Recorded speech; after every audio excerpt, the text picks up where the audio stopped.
நல்ல திட்டங்கள், நல்ல பிளான்லாம் பண்ணுங்க. நிறைய பிளான் போடுங்க, நிறைய பிளான் போடுங்க. பிளான் போடாம இருக்காதீங்க. நல்ல திட்டங்களை எழுதுங்கள். எதிர்கால திட்டங்களை வகுத்து வையுங்கள். அந்த திட்டங்களிலே ஜெபத்தை இணைத்து விடுங்கள்.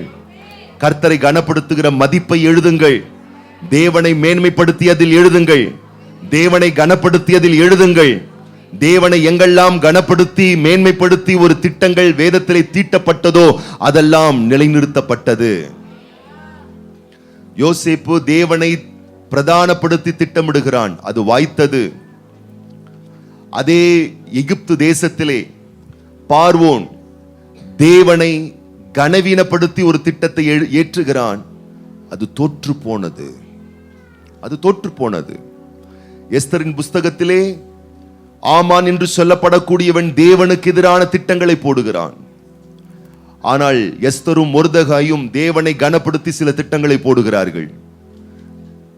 தேவனை கனஈனப்படுத்தி திட்டங்கள் ஏற்றப்படும் பொழுது திட்டங்களும் தோல்வி அடைகிறது, திட்டம் போட்டவர்களும் தோல்வி அடைகிறார்கள். தேவனை கனப்படுத்தி ஒரு மனிதன் திட்டம் போடும் பொழுது திட்டம் போடுகிற மனிதனும் ஆசீர்வதிக்கப்படுகிறான். அந்த திட்டங்களுக்கு தேவனை அவன் பிரதானப்படுத்தினபடினால் தேவனால் அவன் கனப்படுத்தவும் படுகிறான். எங்கள் திட்டங்களிலே தேவன் இருப்பாராக. எங்கள் பேச்சுக்களிலே தேவன் இருப்பாராக. எங்கள் செயல்பாட்டிலே கர்த்தர் இருப்பாராக. தேவன் உங்கள் திட்டத்தில் இருக்கும் வரைக்கும் தேவ பிள்ளையை நான் சொல்லுகிறேன், இது முடிவல்ல, இனிமேல் தான் ஆரம்பம். தேவன் உன் பிளான்ல இருக்கிற வரைக்கும் லைஃப்ல எதுவுமே முடிஞ்சு போகல. தேவனுடைய திட்டம் இருக்கிற வரைக்கும் சாராளுக்கு 90 வயசு ஆனாலும் கர்ப்பமே செத்து போய் இருந்தாலும் ஆசீர்வாதம் முடிந்து போகவே இல்லை. ஏன்னா தேவனை கனப்படுத்துகிற பிளான் அங்க இருந்துச்சு. என்ன நடந்தது? செத்து போனது மீண்டும் உயிரோடு எழும்பிற்று. அப்ப நான் சொல்றேன், உங்க திட்டத்துல பொருத்தனை ஜெபங்கள் செய்யுங்கள். பொருத்தனை செய்து ஜெபம் பண்ணுங்கள். பொருத்தனை ஜெபங்கள், தேவனை கனப்படுத்தி ஜெபிக்கிற ஜெபங்கள். ஏன்னா நீங்க அந்த பிரதானப்படுத்த தேவனுடைய அற்புத அடையாளங்களை நீங்கள் பார்ப்பீர்கள். தேவனுடைய அதிசய செயல்களை நீங்கள் பார்ப்பீர்கள். தேவனுடைய அதிசய கிரியைகளை நீங்கள் பார்ப்பீர்கள். இவள் பொருத்தனை செய்கிறாள், எனக்கு ஒரு குமாரனை கொடுத்தீரேயானால் நான் அவனை உமக்காகவே நான் வளர்ப்பேன் என்று பொருத்தனை செய்கிறாள் அன்னாள். ஆண்டவர் சொன்னாரு, உன் திட்டத்துல என்ன நீ மேன்மையா வச்சதுனால, உன் திட்டத்துல என்ன நீ பிரதானப்படுத்தினதுனால, உன் திட்டத்துல நீ என்ன கனப்படுத்தினால நான் உனக்கு ஒரு மகன் அல்ல பல குமாரர்கள் குமாரத்திகளை கொடுப்பேன் என்ற தேவன் அவனை ஆசீர்வதித்தார். நான் சொல்லுகிறேன், நீங்கள் எந்த அளவுக்கு தேவனுக்கு பலிகளை ஏறெடுக்கிறீர்களோ, ஸ்தோத்திரங்களை ஏறெடுக்கிறீர்களோ, மதிப்பை ஏறெடுக்கிறீர்களோ, கனத்தை ஏறெடுக்கிறீர்களோ, அதை பார்க்கிலும் பல மடங்காய் நீ உன் வாழ்வில் பெற்றுக் கொள்ளுகிறாயே. அல்லாமல் தேவனை பிரதானப்படுத்திய எந்த ஒரு நபரும் வாழ்வில் எல்லாவற்றையும் இழந்ததாக சரித்திரமில்லை. அன்பானவர்களே, தேவனுக்கு எதிரான பல திட்டங்களை தீர்மானித்து தேவனே இல்லை என்று சொன்னவர் ஹிட்லர். கடவுள் நம்பிக்கையற்றவர். உலகமே அவரை பார்த்தால் பயப்படும் சொல்லுவாங்க. எந்த அளவுக்கு உண்மைன்னு தெரியல. ஆனா அவர் ஒரு பூனையை பார்த்தாலே பயப்படுவாராம் அப்படின்னு ஒரு ஹிஸ்டரி சொல்லுது. என்ன ஆனது தெரியுமா? அவனுடைய எல்லா திட்டங்களும் தேவனுக்கு எதிரான திட்டங்களே. எத்தனை பெரிய அகோரம்! தன் வாழ்க்கையை மாய்த்து கொள்ளக்கூடிய அளவுக்கு கொடூர முடிவை அவன் அடைந்தான். ஆனால் வேதம் சொல்லுகிறது, ஒரு நீதிமானுடைய முடிவை நீ நோக்கிப்பார். ஒரு நீதிமானை நீ நோக்கிப்பார். தன்னுடைய திட்டத்தில் தேவனுடைய மகிமை சேர்த்து கொண்டவனை நோக்கிப்பார். வேதம் சொல்லுகிறது, அவனுடைய முடிவு சமாதானம், அவன் முடிவு ஆசீர்வாதம், அவன் முடிவு சம்பூரணம். அவன் துவக்கங்கள் அற்பமா இருக்கலாம், அவன் முடிவு கம்பீரத்தில் தான் முடியும். ஏன்னா அவனுடைய திட்டத்துல தேவன் இருக்கிறார். அவன் திட்டத்துல தேவ வார்த்தை இருக்கிறது. அவன் திட்டத்துல தேவ மகிமை இருக்கிறது. அப்ப தேவ திட்டமும் பிளானும் இருக்கிறதுனால என்னைக்கு உங்கள் லைஃப்ல ஒரு தாழ்ச்சியிலிருந்து ஆண்டவர் நம்மளை உயர்த்தும் பொழுது நல்லா புரிஞ்சுக்கோங்க, உங்க வாழ்வின் ஆதாரங்கள் உயர்த்தப்படும். ஆச்சரியப்படுவீங்க. இது கர்த்தருடைய ஆசீர்வாதம். ஒரு நாளைக்கு ஒரு வேளை நல்ல சாப்பாடு சாப்பிட்டாலே பெரிய விஷயம் என்று எண்ணக்கூடிய நம்முடைய வாழ்வில் ஆச்சரியப்படுவீர்கள். ஒரு நாளைக்கு ஒரு வேளை விருந்து சாப்பாடு சாப்பிட்டாலே பெரிய விஷயம் என்று எண்ணி பார்க்கக்கூடிய நம் வாழ்வில் ஆச்சரியப்படுவோம். 3 வேளையும் விருந்து சாப்பாடு சாப்பிடக்கூடிய அளவுக்கு ஆண்டவர் பூர்த்தியா நம்மளை போஷிப்பாரு. இதெல்லாம் நடக்கும், இதெல்லாம் கிடைக்கும்.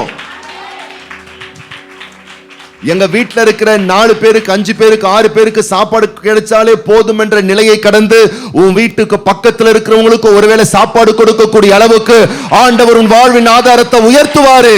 இது கர்த்தருடைய ஆசீர்வாதம் உனக்கு செய்யும்.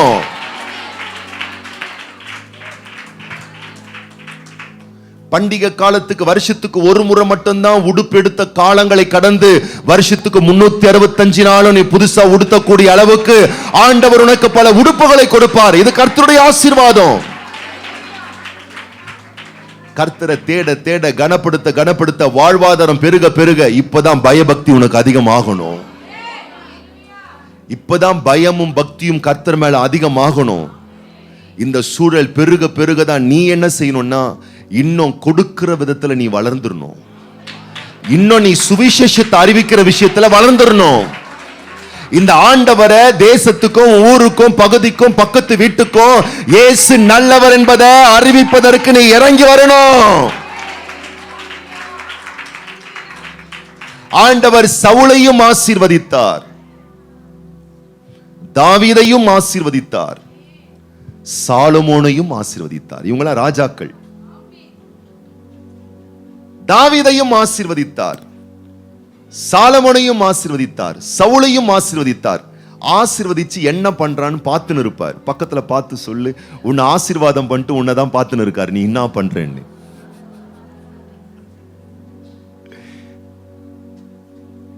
வருஷத்துக்கு ஒரு முறை ட்ரெஸ் எடுத்த ஆள் நம்ம எல்லாம் இப்பெல்லாம் நினைச்சா ட்ரெஸ் எடுக்கிற அளவுக்கு ஆண்டவர் வாழ்க்கையின் ஆசீர்வாதத்தை கொடுத்துரு. நில்லுங்க.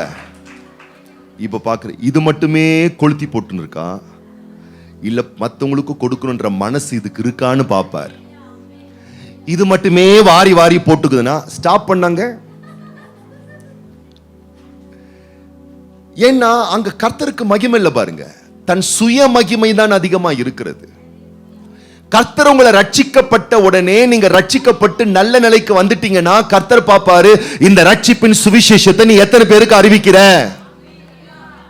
யாருக்கும் அறிவிக்கிறது இல்லை. இயேசு நல்லவர் நமக்கு மட்டுமே சொல்லி நம்ம அடுப்பு மட்டுமே பத்த வச்சுக்கிட்டு இருக்கோம்.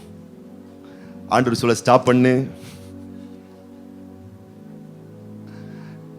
ஆண்டவர் என்ன உயர்த்த உயர்த்த நான் என் வாழ்வின் ஆதாரத்துல துதிய உயர்த்தணும், சுவிசேஷத்தை உயர்த்தணும், ஜபத்தை உயர்த்தணும், கொடுக்கிறத உயர்த்தணும், மகிமைப்படுத்துறத உயர்த்தணும், மேன்மைப்படுத்துறத உயர்த்தணும். இப்படி உயர்த்த உயர்த்த உயர்த்த உயர்த்த உயர்த்த ஆசீர்வாதமான மழை பெஞ்சுக்கிட்டே இருக்கும். சாலமோனையும் ஆசீர்வதித்தார், தாவீதையும் ஆசீர்வதித்தார். தாவீதை ஆசீர்வதிக்க ஆசீர்வதிக்க ஆசீர்வதிக்க ஆசீர்வதிக்க அவன் இன்னும் துதிக்கிறான், இன்னும் கர்த்தருக்காக செய்யறான், இன்னும் கர்த்தரை மகிமைப்படுத்துறான், இன்னும் அந்த தேசத்துக்கு என்ன நல்லது செய்யலாம்னு பிளான் பண்றான். சாலமோனை ஆசீர்வதிச்ச உடனே அவன் பிளான் பண்றான், இன்னும் எத்தனை பொண்ணு கல்யாணம் பண்ணலாம், இன்னும் எத்தனை ஊர்ல இருந்து கோல்டு எடுத்துட்டு வரலாம், இன்னும் எத்தனை ஊர்ல இருந்து ட்ரெஸ் மெட்டீரியல் கொண்டு வரான். இதுல தான் கான்சென்ட்ரேட் பண்ணிக்கிட்டு இருக்கான். ஆண்டவர் சொல்ல ஸ்டாப் பண்ணு. சாலமோன் லைஃப்ல ஸ்டாப் ஆயிருச்சுங்க, தாவீது லைஃப்ல ஸ்டார்ட் ஆச்சுங்க. ஸ்டார்ட் ஆன ஸ்டார்ட் இன்னைக்கு வரைக்கும் ஸ்டார்ட் ஆயிட்டு இருக்குங்க அவன் லைஃப்ல. இப்ப வரைக்கும் நீங்க இஸ்ரவேல் தேசத்துக்கு போனீங்கன்னா தாவீதுனுடைய மேன்மையை பறைசாற்றுவதற்கு ஒரு குழுவே அங்க காத்துக்கிட்டு இருக்கு. இப்ப நான் சொல்றேன், உங்க பிளான் நல்ல பிளான், என் ஆசைலாம் அதுதான். நீங்கெல்லாம் இப்போ என் சபை மக்களை குறித்து நான் ஜெபிக்கிறேன். கர்த்தருடைய பரிசுத்த பீடத்திலிருந்து நான் சொல்றேன், என் சபையில் இருக்கிற மக்கள்லாம் 1000 மடங்கெல்லாம் இல்லாண்டவரை கோடி மடங்கா பெருகணும்.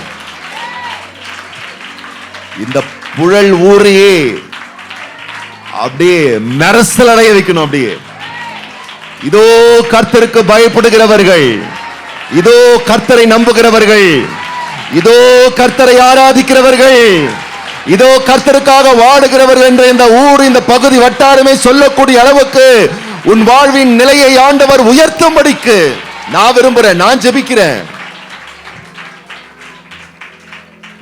ஆனா அந்த பிளான்ல எந்த அளவுக்கு துதி இருக்கோ, ஸ்தோத்திரம் இருக்கோ, குடும்ப ஜெபம் இருக்கோ, ஆராதனை இருக்கோ, கர்த்தர் மேல பயப்படுற பயம் இருக்கோ, பக்தி இருக்கோ, நான் சொல்றேன், உன் வளர்ச்சியை யாராலும் சிதைக்க முடியாது, தடுக்க முடியாது, அழிக்க முடியாது, கெடுக்க முடியாது.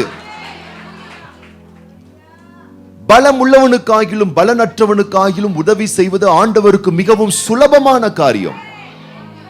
உங்கள் திட்டங்கள் எல்லாம், அதனால்தான் பைபிள்ல சொல்லப்பட்டிருக்கு, ஒரு நீதிமான் அவனுக்கு ஆணையிட்டு நஷ்டமே வந்தாலும் தவறாம நான் கர்த்தருக்காக அவன் போட்ட திட்டத்தில் அவன் உறுதியா இருந்தானா, அவன் பிராமிஸ் பண்ணி அவனுக்கு நஷ்டமே வந்தாலும், அவனுக்கு பாதகமே வந்தாலும், நெருக்கமே வந்தாலும், ஆணையிட்டதில் நஷ்டமே வந்தாலும் தவறாம கர்த்தரை அவன் கனப்படுத்துறவனா இருந்தா, கர்த்தருக்கு பயப்படுறவனா இருந்தா, கர்த்தரை மேன்மைப்படுத்துறவனா இருந்தா, அந்த நஷ்டங்கள் எல்லாமே அவனுக்கு தேவாதி தேவன் லாபமாய் மாற்றி கொடுக்கிறார். அந்த கஷ்டங்களை எல்லாம் தேவன் அவன் கடந்து வருவதற்கான வழிவாசலை திறந்து கொடுக்கிறவராய் இருக்கிறார். அந்த நெருக்கத்தை எல்லாம் அவனுடைய வாழ்விலே பெருக்கங்களாய் தேவன் மாற்றி கொடுக்கிறார். 2 கைகள் ஆண்டவருக்கு நேராக உயர்த்தி, உங்கள் ஜீவன் மிகவும் முக்கியமானது, உங்க உயிர் ரொம்ப முக்கியமானது, அதற்கு ஆண்டவரோடு உங்களுக்கு இருக்கக்கூடிய உறவு ரொம்ப முக்கியமானது. 2 கைகளை உயர்த்தி ஒரு உறுதி தன்மையோடு, ஆண்டவரே தினமும் எங்க வீட்டுல 1/2 மணி நேரமாச்சும் குடும்ப ஜெபம். சொல்லுங்க சொல்லுங்க, தேவ பிள்ளை இன்னைக்கு நீ வைராக்கியமா எழும்பு. கீழ்ப்படியாத பிள்ளைகள் கீழ்ப்படிந்தே ஆவார்கள். இயேசுவின் நாமத்துக்கு முன்னாடி இதுவரைக்கும் வராத உன் கணவர், உன் மனைவி, உன் குடும்பம் ஆண்டவருடைய சமூகத்தில் உட்கார்ந்தே தான் தீருவார்கள். சொல்லுங்க பார்க்கல, ஆண்டவரை என் வீட்டுல குடும்ப ஜெபம் இருந்தா, நான் சொல்றேன் எழுதி வச்சுக்கோ, தேவ பிள்ளையே, மருந்து மாத்திரைக்கு பணத்தை செலவு பண்ற தேவ பிள்ளையே, இந்த மாதம் இந்த ஒரு தீர்மானத்தை எடுத்து பார். அடுத்த மாசத்துல இருந்து 5 நயா பைசா கூட நீ மருந்து மாத்திரைக்கு செலவு பண்ணவே மாட்ட. உன் பணம் வீணா போகாது. உன் கையின் பிரயாசத்தை நீ சாப்பிடுவ. அது தேவநாம மகிமை இருந்தால், உன் வருமானத்துல காணிக்க தசம பாகத்துக்கு ஒரு முக்கியத்துவம் இருந்தா, நான் சொல்றேன் எழுதி வச்சுக்கோ, உன் பணம் விரயமே ஆகாது. கணக்கு போட்டு பார். சவால் விட்டு நான் சொல்லுகிறேன், நீ கணக்கு போட்டு பார். உன் பணத்துல, உன் நேரத்துல, உன் வீட்டுல, உன் திட்டத்துல, உன் பிளான்ல, உன் செயல்பாட்டுல எல்லாத்திலையும் ஆண்டவருடைய முக்கியத்துவம் இருந்தா, நான் சொல்றேன் நஷ்டமே அடைய மாட்டேன். நீ இழந்து விடவே மாட்ட. எங்கெல்லாம் கர்த்தருக்கு கனப்படுத்துதல் இருந்ததோ அங்கெல்லாம் கர்த்தருக்கு மகிமை தொடர்ந்து வந்தது. என்ன, இது அநேகர் சொல்றது கிடையாது. ஏன்னா இதுலதான் கர்த்தர் உங்களுக்கு நிறைந்த நன்மை வைத்திருக்கிறார். என் உயிர் உள்ளளவும் நான் கர்த்தரை ஸ்தோத்திரம் பண்ணுவேன். நான் தேவாதி தேவனை நான் கீர்த்தனம் பண்ணுவேன். எல்லா காலத்திலையும் நான் கர்த்தரை கனப்படுத்துவேன். ஓ அல்லேலூயா. கர்த்தரை மகிமைப்படுத்துகிற, கர்த்தரை கனப்படுத்துகிற குடும்பங்கள் ஆசீர்வதிக்கப்படுமே. கர்த்தரை கனப்படுத்துகிற குடும்பங்கள் பாக்கியம் பெற்ற குடும்பங்களை மாறுகிறதே. ஓ அல்லேலூயா, அல்லேலூயா. இஸ்ரவேல் கோத்திரத்தில் எத்தனை குடும்பங்கள் இருந்தாலும் ஆரோன் குடும்பம் ஒரு விசேஷமான ஒரு குடும்பம். கர்த்தரை ஆராதிக்கிற குடும்பம் ஒரு விசேஷமான ஒரு குடும்பம். தேவ பிள்ளையே, உன்னுடைய குடும்பம் ரொம்ப விசேஷமான குடும்பம். உன் பிள்ளைகள் ரொம்ப ரொம்ப விசேஷமான பிள்ளைகள்.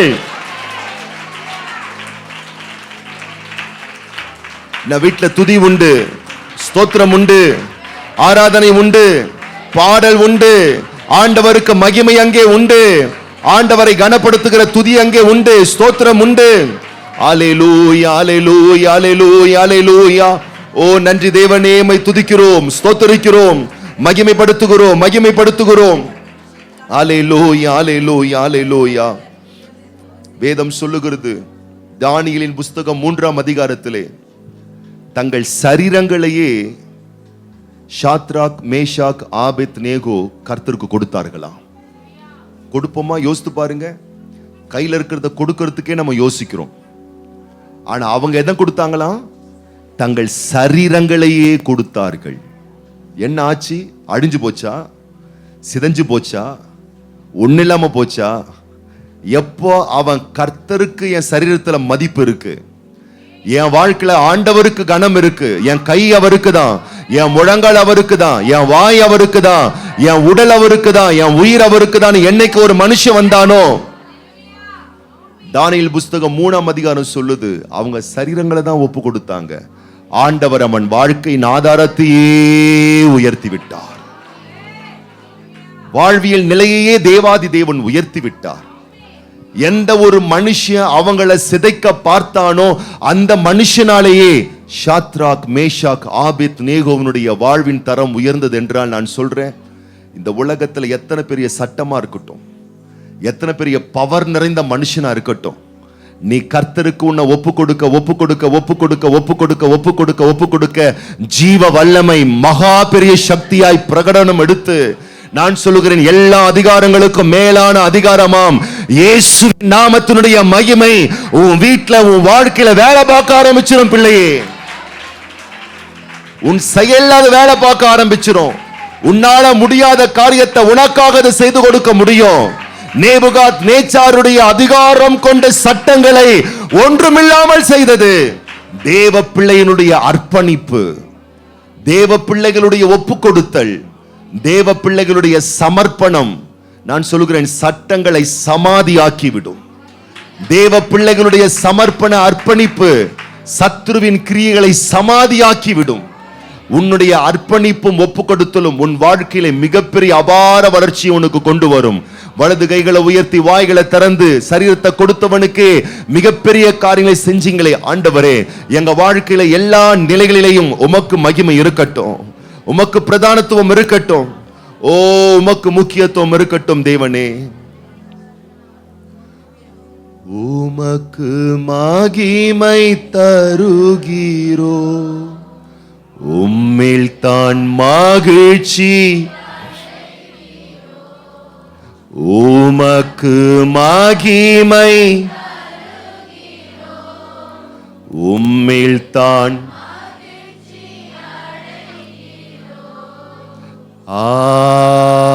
அல்லேலூயா அல்லேலூயா அல்லேலூயா அல்லேலூயா. சொந்தக்காரங்க சொல்லுவாங்க, உறவினர்கள் சொல்லுவாங்க, நாள் நட்சத்திரம் பார்க்க சொல்லுவாங்க, சடங்காச்சாரியங்களை பார்க்க சொல்லுவாங்க, மஞ்சா தண்ணியை தெளிக்க சொல்லுவான், ஆயிரத்தை சொல்வான். ஆயிரத்தை சொல்றவனுக்கு முன்னாடி கர்த்தரே தெய்வம், கர்த்தரை வைக்கிற இடத்துல நாங்க எந்த சடங்காச்சாரத்தை வைக்க மாட்டோம்னு உன்னால வைராக்கியம் பாராட்ட முடிந்தால் கர்த்தர் உனக்காக வைராக்கியமாய் இறங்குவார். உன் சொந்தங்களை பார்க்கிலும் உன் உறவுகளை பார்க்கிலும் இந்த தேவனை மேன்மைப்படுத்து, இந்த தேவனை கனப்படுத்து, இந்த தேவனை மகிமைப்படுத்து, இந்த தேவனை பிரதானப்படுத்து. எல்லா மனிதர்களுக்கு முன்பதாக அவரை நம்புகிற பிள்ளைக்கு அவர் உண்டு பண்ணி வைத்த நன்மைகள் உயர்வான நன்மைகள். பிள்ளையே, ஆண்டவருக்காக அற்பமான விஷயங்களுக்காக உன்னுடைய சாட்சியை இழந்துராத. சொற்பமான விஷயத்துக்காக உன் கனப்பெற்ற விலையேற பெற்ற விசுவாசத்தை இழந்துராத. உனக்குள் இருக்கக்கூடிய ஜீவ சக்தி, உயிர் சக்தி, தேவனால் ஜீவ ஆத்துமாவாய் மாறின உன்னுடைய ஜீவ தேவனுக்காக வைராக்கியம் பாராட்ட எழும்பிவிடு. மனிதர்களுக்கு முன்பதாக இயேசுதாங்க ஆண்டவர் அப்படின்னு சொல்ல வெட்கப்படாதீங்க. மனிதர்களுக்கு முன்பதாக, உறவினர்களுக்கு முன்பதாக ஜெபம் பண்ணி சாப்பிட தயங்காதீங்க. வீட்டில் ஜெபம் பண்ணி சாப்பிடுங்க. சோத்திரம் ஆண்டவரே, சோத்திரம் ஆண்டவரே, இந்த ஆகாரத்தை ஆசீர்வதியும் ஆசீர்வதியும். சொந்தக்காரங்களை கண்ட போதும் இப்ப ஜெபம் பண்ண என்ன நினைப்பாரு, அப்படியே சோத்திரம் பண்ணு, மனசுக்குள்ள சோத்திரம் சோத்திரம் சோத்திரம் சோத்திரம். மனுஷர்களுக்கு முன்பதாக அவரை நம்புகிறவர். நம்ம யாரையும் குத்தம் சொல்லல, அல்லேலூயா. யாரையும் நம்ம குறையா சொல்லல, எவர்களுடைய வழிபாடுகளை நம்ம குறைவா சொல்லல. நான் என்ன சொல்ல வரேன்னா, உன் குடும்பம் மட்டும் நான் சொல்லல, என் குடும்பம் வசதி நான் சொல்லிக்கிறேன். நான் சொல்லிக்கிறேன், நான் யாருக்கு முன்னாடி பீத்தல, என் ஆண்டவர் பெரியவரையா, என் கர்த்தர் உயர்ந்தவரையா. உன் கடவுள் மட்டமானவர் நான் சொல்லவே இல்லை, அது என் வேலையே இல்லை. பிறருடைய நம்பிக்கைகளையோ அவமரியாதை செய்வது என்னுடைய வேலை அல்ல. நான் தவறாவே சொல்ல, என் ஆண்டவர் பெரியவரையா, என் கர்த்தர் உயர்ந்தவரையா, என் ரட்சகர் பெரியவரையான்னு நான் அறிக்கை செய்யணும், அதை சொல்லணும், அதை நடைமுறைப்படுத்தணும். மனுஷனுக்கு முன்னாடி நான் அதை காட்டணும். அற்ப பேர் புகழுக்காக அற்புதமான தேவனை விலை கிரயம் கொடுத்து விற்று விடாதீர்கள். மனு புத்திரருக்கு முன்பதாக இவரை நம்புகிறவர்களுக்காக தேவன் உண்டு பண்ணி வைத்த நன்மைகள் மகா மேன்மையானது.